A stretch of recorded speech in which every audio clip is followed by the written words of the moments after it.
அகம் டிவியின் மகன் நாங்க மகன் சிவா. இன்னைக்கு டிக் டிக் டிக் படத்தோட ரிவ்யூ பார்க்க போறோம். So India's first space film. So சொல்றதுக்கே ரொம்ப பெருமையா இருக்கு. அந்த அளவுக்கு படத்துல பேட்ரியாட்டிசமும் வச்சிருக்காங்க. ஸோ ஜெயம் ரவியோட ஆக்டிங் வந்து பக்காவா இருக்குது. ஸோ படம் ஸ்டார்டிங்லேயே வந்து ஸோ கதை எப்படி போகுது, எதை நோக்கி போகுதுங்கிற மாதிரி ரொம்ப தெளிவா சொல்லியிருக்காங்க. ஸோ ஸ்டோரி வந்து டெக்னிக்கலா சவுண்டா இருக்கு. ஸ்கிரீன் பிளே அந்த அளவுக்கு டெக்னிக்கலி சவுண்டா கொண்டு போயிருக்காங்க.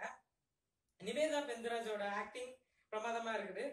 ஸோ படம் எவ்வளவுதான் சீரியஸ் ஜேர்னல்ல போனாலும் அப்போ கூட வந்து காமெடி வந்து கரெக்டா மெயின்டைன் பண்ணிருக்காங்க. ஆர்ஜே ரமேஷ் அண்ட் அர்ஜுன் அவங்களோட காமெடி வந்து படத்துல வந்து பிரமாதமா ஒர்க் அவுட் ஆயிருக்கு. ஏன்னா படத்தோட கதை சார்ந்தே அது போயிட்டு இருக்குது. இன்னும் சொல்ல போனா படத்தோடைய டெக்னிக்கல் வியூ எந்த அளவுக்கு வேலை பார்த்திருக்காங்கன்னா, ஸோ இந்த படத்தோட ஒவ்வொரு ஃப்ரேமும் வந்து கிளியர் கட்டா நம்ம எந்த ஒரு ஹாலிவுட் மூவிஸ் கூட கம்பேர் பண்ணி இல்ல இது லேக் ஆகுதுன்னு சொல்ல முடியாத அளவுக்கு பண்ணியிருக்காங்க. அந்த அளவுக்கு தெளிவான ஒரு ஸ்பேஸ காட்டியிருக்காங்க. ஸ்பேஸ் ஷிப்பா இருக்கட்டும், ஸ்பேஸ் ஷூட்டா இருக்கட்டும், அதுல வரக்கூடிய ரிஃப்ளெக்ஷன் வரைக்கும் அந்த அளவுக்கு விஎஃப்எக்ஸ் வந்து பக்காவா யூஸ் பண்ணியிருக்காங்க. அண்ட் படத்தோட கதையில ஆரம்பத்துல இருந்து கடைசி வரைக்கும் வந்து ஸோ கொஞ்சம் ட்விஸ்ட் அண்ட் டர்ன்ஸ் வந்துட்டு வச்சுட்டே வந்திருக்காங்க. ஸோ ஸ்டார்டிங்ல வந்து கிளியரா வந்து படத்தோட பிரச்சனை என்ன, அந்த விண்கல் பூமியை நோக்கி வருது, அதை எப்படி டிஸ்மேண்டில் பண்ண போறாங்க, இந்த மாதிரி வந்து ஸ்டார்டிங் சீன்லேயே வந்து படத்தோட மெயின் கருக்குள்ள நம்மளை எடுத்துட்டு போயிடுறாங்க. அதுக்கப்புறமா அந்த சென்டிமெண்ட் சீன்ஸ் அது வழியா வந்து படம் டிராவல் ஆகுது. அதுக்கப்புறமா கொஞ்சம் ட்விஸ்ட் அண்ட் டர்ன்ஸ் வச்சு படத்தோட விறுவிறுப்பை கொஞ்சம் கொஞ்சமா கூப்பிட்டு வந்திருக்காங்க. ஸோ எல்லாமே லாஜிக் வைஸா போயிட்டு இருந்தா கூட இடையில கொஞ்சம் சண்டை காட்சிகள்லாம் வச்சு அதை கூட லாஜிக்ல இருந்து வெளியே வராத மாதிரி எடுத்துட்டு போயிருக்காங்க.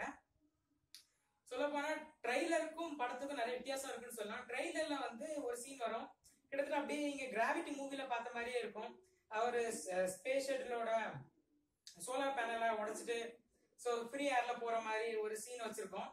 ஸோ அது பார்க்கும்போது கொஞ்சம் லாஜிக் மிஸ்டேக் ஆன மாதிரி தெரியும். பட் படத்துல வந்து அந்த லாஜிக் மிஸ்டேக் இல்லாம அதே ஃப்ரீக்வன்ஸை ஸோ விஎஃப்எக்ஸ்ல கொஞ்சம் சேஞ்ச் பண்ணி லாஜிக் ஆர்டர் மாறாம அழகா கொண்டு போயிருக்காங்க. ஸோ கடைசி வரைக்கும் த்ரில்லிங்க எவ்வளவு அழகா எடுத்துட்டு போயிருக்காங்களோ அதே அளவுக்கு லாஜிக்கை கூட மிஸ் பண்ணாம எடுத்துட்டு போயிருக்காங்க.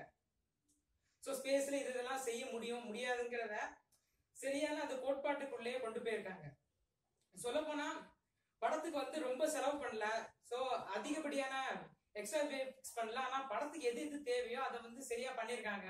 ஒரு ஸ்பேஸ் ஷட்டில் செட்டப்பா இருக்கட்டும், அதுவும் வந்து ராக்கெட் லான்ச் பண்ணும்போது உள்ள செட்லாம் வந்து ரொம்ப தத்ரூபமா ரொம்ப பெர்ஃபெக்டா பண்ணியிருக்காங்கன்னு சொன்னோம். அண்ட் இதை பத்தி சொல்லணும்னா ஒரு first Indian space film. So இதுக்கு வந்து இதுக்கு மேல நம்ம எதிர்பார்க்க முடியாதுன்னு சொல்ல முடியாது. ஆனா எது தேவையோ அதை பக்காவா கொடுத்துருக்காங்க. எந்த ஒரு இடத்துலயும் ஸ்பேஸ் பிலிம் அப்படிங்கிறதுக்கு எந்த ஒரு இடத்துல லேகிங் இல்லாம அழகா கொண்டு போயிருக்காங்க. ஸோ நிச்சயமா வந்து இது ஒரு சயின்ஸ் ஃபிக்ஷன் அப்படிங்கிறத தாண்டி ஒரு என்டர்டைனர் அண்ட் ஒரு ஃபேமிலி என்டர்டைனராகவே போயிருக்குது. இந்த படம் நிச்சயமா வந்து ஒரு ஃபேமிலியோட போய் பார்க்குற ஒர்த்தான ஒரு மூவியா இருக்குது. ஸோ இந்த ரிவ்யூ பத்தின உங்க கமெண்ட்ஸை கீழே பதிவு பண்ணுங்க. மறக்காம டிவிக்கு ஷேர் பண்ணுங்க, சப்ஸ்கிரைப் பண்ணுங்க, இந்த வீடியோக்கு லைக் பண்ணுங்க. நன்றி, வணக்கம்.